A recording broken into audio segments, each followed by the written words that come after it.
Hi, I'm Adam Spencer, and welcome to Day One, the podcast that spotlights Australian startups, founders, and the organizations that empower Australian entrepreneurship. We go back to the beginning to tell the story of Australia's most inspiring founders and how they built their companies. You're listening to a special interview series as part of a documentary W2D1 is producing about the history of the Australian startup ecosystem. This episode was conducted by guest host Will Tjo. Hi everyone, and welcome back to the Australian Startup Series interviews. Our guest today is Emily Casey. It is so good to have you on, Emily. Thanks for having me, Will. To start us off, could you introduce yourself and what you're currently working on? For sure. So currently I run a little health tech newsletter and community called What the Health, which is basically a insights and connection space for all things health innovation in Australia.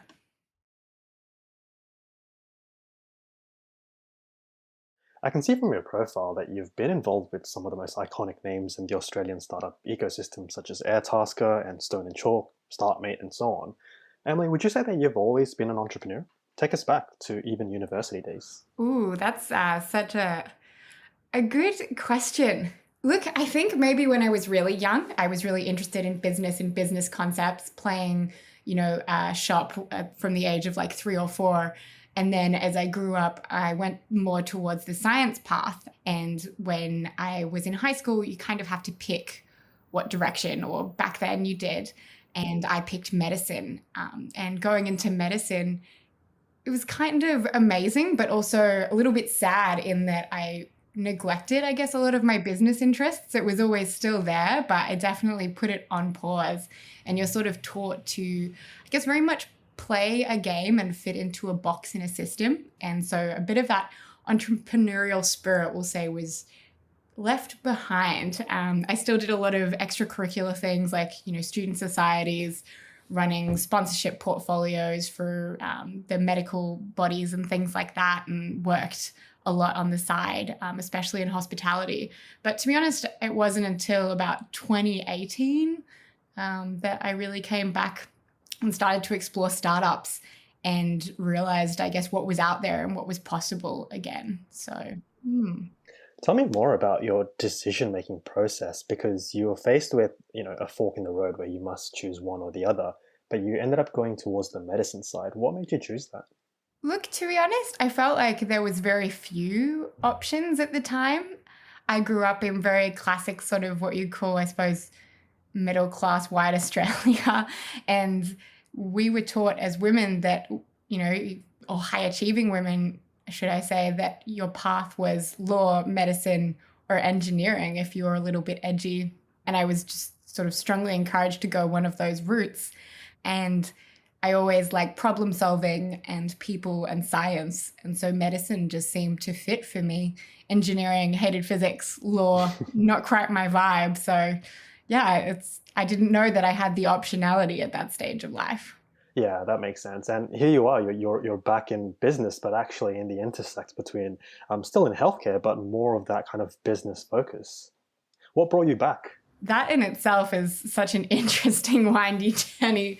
And to be honest, I didn't know that I would end up back in health. So after I sort of hit pause in med school 5 years deep, I took an internship in corporate finance, of all things. I was just exploring paths, and you're quite sheltered in medicine, to be honest. You don't really interact or have as much variety in university as other courses do. You've got the one cohort, very set program. It's very intensive.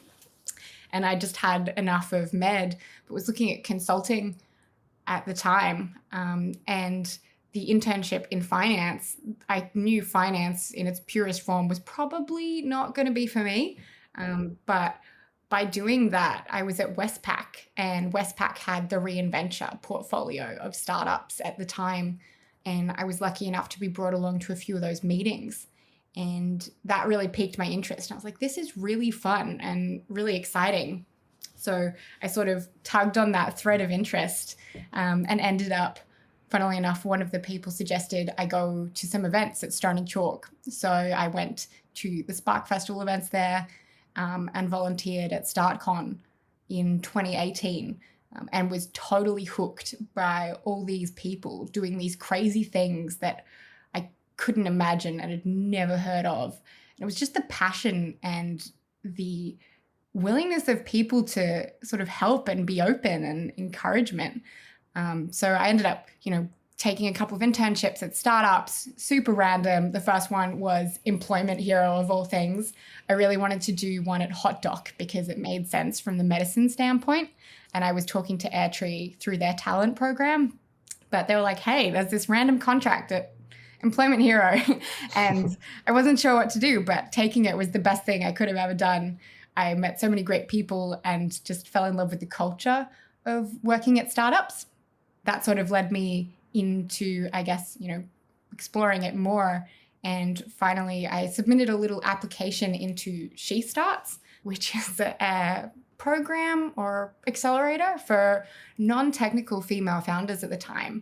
And I threw in an application with a fintech idea at the intersection of social impact and fintech, just looking to sort of learn without having to, I suppose, fork out for the expensive courses or university degrees at the time, and somehow got through a couple of rounds of interviews and ended up in their pre-accelerator program, which was one of the biggest blessings to ever happen, because I guess I got to experience what startups were from the working side, but I really wanted to understand the business model side. And so I got to go through that program with 40 other amazing women and the Blue Chili team. And that was sort of my, I guess, trial by fire, and learnt the ins and outs of startups. Didn't get funded, thank goodness, but I got way more traction than I ever anticipated. And a lot of people were really interested in the idea. Would you like me to explain? Or Yeah, absolutely. The idea was really, look, in hindsight, kind of dumb, but I guess it hadn't happened yet. There was big changes in the payments infrastructure at the time, and fintech was really, really hot because this was end of 2018, start of 2019. And I guess there was a lot of people looking for impact and social impact projects. And there wasn't really the ability to get involved easily with charities or invest ethically. And Raise was sort of really taking off, the Roundup app that enabled you to sort of, round up with every payment and send money off to an investment portfolio. So I took that concept and applied it to social impact and thought it could be fun to do that, to send to either, an organization of your choice or invest ethically into ETFs and things like that. And because no one was doing it, it was kind of quite popular, and got a bunch of sort of partners, businesses and stuff that were really keen to jump on board. But I guess going through, the intense sprints that came with a pre-accelerator and then working after that, I realized that I really didn't want to actually spend the next 3 to 5 years of my life or whatever building a fintech company, and pulled the plug, and a job at Stone & Chalk came along at the right time. Yeah, that's absolutely amazing. Your profile is pretty much the embodiment of everything works out in the end. You started off doing pure medicine, you didn't like it, you went into corporate finance, still didn't like it, and then you somehow ended up as one of the top 40 at She Starts, and from there it just kind of went up and ahead. What was it like starting your first businesses in these areas? And when you first started, did you have any preconceptions of what it would be like being a startup founder, and what was it like in reality? Good question. To be honest, I didn't really have a preconception at the time, and I think it really speaks to the, I suppose, lack of visibility and funding in the women's segment of startups, because She Starts did a brilliant campaign at the time. They targeted me very hard once I'd clicked on something or attended an event, and I know they did for a lot of women, but I honestly didn't believe that I had the capacity to break into tech given my strange background. I think, you're taught you have to go and study coding or be from that background. And it wasn't until I sort of was in that cohort and started to see people who looked a little bit like me or had strange backgrounds that I started to entertain the idea. And even after doing She Starts, I didn't think that I would be interested in doing my own thing. I thought I would perhaps, find an organization that I really loved and people I loved and values I was aligned with. And I would be happy doing that. But it wasn't until, I guess, the opportunity or problem perhaps presented itself in the form of health technology. And I saw just such a big gap when COVID hit that I just sort of took the jump because it seemed like there was this problem that I was uniquely placed to perhaps help. Yeah. And so for me, I didn't have the courage to back myself, but it was about finding the right people who then enabled me to sort of see what was possible and push me further. Yeah, I love that. This next question, I was going to ask, what are some gaps in the ecosystem that you still observe today? You briefly alluded to one of them before, where there was like a lack of funding for women founders at the time. Could you tell me more about that? For sure. It's a very hot topic right now, given the recent funding reports and obviously International Women's Day or Women's History Month. But funding for women in Australia and the startup ecosystem at large is a bit of a battle. It always has been. And that's for many reasons. But it seems like we're actually going a tiny bit backwards. Some crazy stat that it was like 2% or less than funding went to women, I believe. I could be very wrong on that. I'll need to double check. But there is still just a lack of, not a lack of women founders. There's women founders, but there's a lack of venture in the most typical sense going towards women. There's some great programs coming through, which is awesome to really work on that almost like seed stage, getting women founders through. But there's still not the appetite or risk perhaps to back these businesses. As well as I suppose there may be some skills gaps, but I think it's also, got to break that pipeline. But the other section that I'm super passionate about, no shock, is the gap in health funding in Australia. So health, wellness, and I guess med or bio funding in the innovation space. That has also been seriously lacking, and Australia is punching well below its weight, despite having some of the best researchers and medical capabilities in the world. For some reason, we've let that lag, and we haven't been providing the structures and skills to help those people sort of commercialize or tap into people who can help them commercialize these ideas. And as a result, we're falling behind from the innovation stance. And our healthcare system is also suffering greatly too. And so that's what I'm super passionate about, bridging a bit of that gap. And it's great to see that COVID has sort of put the spotlight on health and wellness. And there's a little bit more coming through, but still probably well behind the rest of the ecosystem. Yeah. This is an incredibly broad question, and I'm sure there's no silver bullet, but why do these funding gaps exist? The gender funding gap as well as in bio health tech? Ooh. I think the gender funding gap, I'm definitely not well positioned enough to speak to, but I think it's deeply embedded beliefs and the ways that the system operates. So I think, it's such a complex problem. The way that the business world is structured has always been inherently, unfortunately, geared towards men and come with, specific tick boxes or characteristics, which we've all been led to believe that we think is what makes a good leader or a good business person. Yeah. And it has been very geared towards a masculine way of operating. But, if we look to the US, for example, things like Pinterest, they were overlooked by so many male investors because they just didn't understand the problem or the woman's viewpoint or this whole different viewpoint to perhaps their own. And that just speaks to the necessity of diversity of people making the decisions too.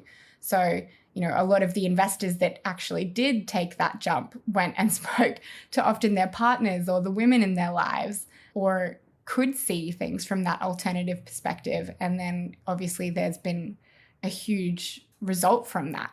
And that's kind of what we need a bit more of. And similarly, femtech or women's health has also been quite neglected because there hasn't been a lot of discussion around women's health from, both the health side of things and obviously in the investment space too. And the people who've been making the decisions have largely, unfortunately, been traditionally men, and they may not either understand the industry or things that, women encounter on a daily basis. So that also adds to, I guess, a bit of that particular problem. Hmm. I love the quotes that you made, especially around the criteria to which some of these boxes get ticked are predominantly geared towards masculine traits, and also how decision makers are predominantly men as well. So it almost becomes like a boys' club where there's a cycle that just continually goes on and on. Exactly, exactly. And, we're all brought up with those lessons and things. And it's, there is obviously some people who actively choose to do those things. But if you're brought up with a set lot of values and beliefs, it's really hard to break them. And I know myself and a lot of other women in the space, we can fall easily into the trap of discrediting things because we perhaps have been taught in school that this is the way things should be and this is what good looks like, when in fact that's often not the case. Yeah. What would you like to see happen from your perspective to try to solve this? To solve the funding gap Yeah. for women specifically? Yeah. Ooh, that's a great question. I think there's been a lot of great traction recently in terms of, a lot of funds have been talking about it and running programs like the F to F females and funders networking things and such. But I think there's got to be a real active effort from everyone. So from, the get-go, getting people in from universities and high schools and creating visibility about some of those options. Like for people like myself, if I hadn't have stumbled and had, I guess, the perhaps some might call it crazy ambition to follow those weird little threads, then you might never know that these options are available to you. Yeah. And so creating those pathways is really, really important, as well as, I guess, reframing a lot of the conversations that we're having in terms of investment criteria, who is making those calls as well. So it's great to see that a lot more female partners are being named at firms and things, but still the large majority of people with, I guess, the decision-making power in venture capital, private equity, and things like that are still, unfortunately, largely men and often of a specific demographic. And to get them over the line is quite hard. So there almost needs to be, I guess, more representation and educational pieces, which I know many scoff at, and it sounds like a very stereotypical cliche line. But in order to create, I guess, the world we want, we have to change who makes the decisions, where the input's coming from, and broaden our scope of what we define to be successful or successful people, and take bets on these other people to, I guess, give them the opportunities to prove themselves as well. Because, they always say that we want to look at historical data, but unfortunately, given the way we've operated for thousands of years, it just doesn't exist, and someone's got to take the leap to do things differently. Yeah, absolutely. I love that. Cliche or not, it's nonetheless the truth, right? The education piece especially is so important, making sure that from a young age, the women know that these options are available to them. As you mentioned, if you didn't take those pathways, you may have never stumbled upon this whole area of technology, healthcare, and so on. Exactly. And you can still feel it in rooms, especially in, I guess, the health tech space in particular, right? There's still just such a imbalance in representation, and it's quite uncomfortable at times. Not that anyone means for it to be, but, you can feel uncomfortable if you're the only one in the room that is of a certain background.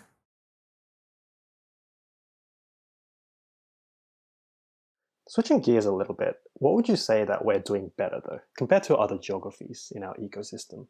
Ooh, that is an interesting question. I haven't had a huge amount of experience with too many other geographies, I suppose, but it looks like in the last few years, Australia's ecosystem has been really collaborative and obviously undergone a huge amount of growth. Hmm. And it's kind of in that really fun phase where we're seeing a lot of the initial talent that was brought up in the first gen of Australian startups come back and, start their own ventures and things like that and give back as well, which is amazing to see. And so I think we have this huge opportunity, and we're seeing it happen, of people paying it forward, which is really nice. And it still has a very community vibe. And you can always find people who are more than willing to go way out of their way to help you and mentor you or connect you with people who are able to do that. And I'm so grateful for so many of the people I've met over the last 3 years, and also particularly this last year, who, perhaps believed in me more than I ever would have myself. And, they've done that for endless people, and you can just see the ripple effects of that starting to happen. So I think it's perhaps just that real community vibe, which is essential, and I hope we keep going forward with, because community is really key to, I guess, getting more people involved, creating a great environment that people want to be a part of and can deliver their best work in as well. And we have a huge opportunity to, I guess, take the reins and become leaders in some of the tech ecosystem. And yeah, I think community is the route in which we are able to do that. Absolutely. Could you name a couple of those mentors that you had throughout those last 3 years? For sure.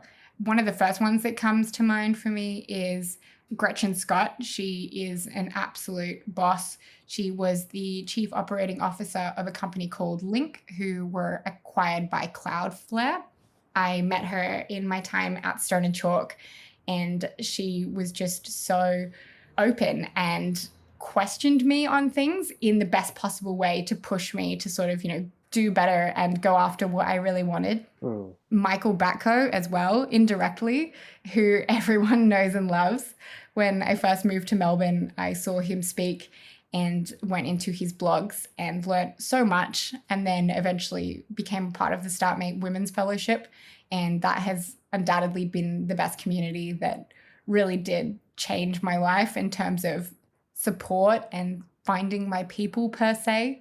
Prior to that, I'd been in startups about 1.5 or 2 years, but it was very male heavy. And, a lot of the founders I was around and teams I was around were a lot of older men, and that's great, but kind of felt like I was missing my support crew or some people who could, relate to my journey. And the Women's Fellowship was insane for that. And I suppose more recently, I've been super lucky to have Matt Allen in my corner too. And I've learned so much from him. And I'm actually working on something with him and a great new team of people that's to be announced shortly, but for now under wraps. I love that. Just 2 more questions now. As you know, Emily, what we're trying to do with this podcast is to document as historically and as accurately as possible the history of our ecosystem, just so that we can shape our future to be better. And we're aiming to reach all corners, from founders, investors, academics, and policymakers. Is there anything that we haven't talked about today that's always on your mind that they need to hear about? I guess for me, I kind of did cut the story short earlier around how I ended up back in the health tech space.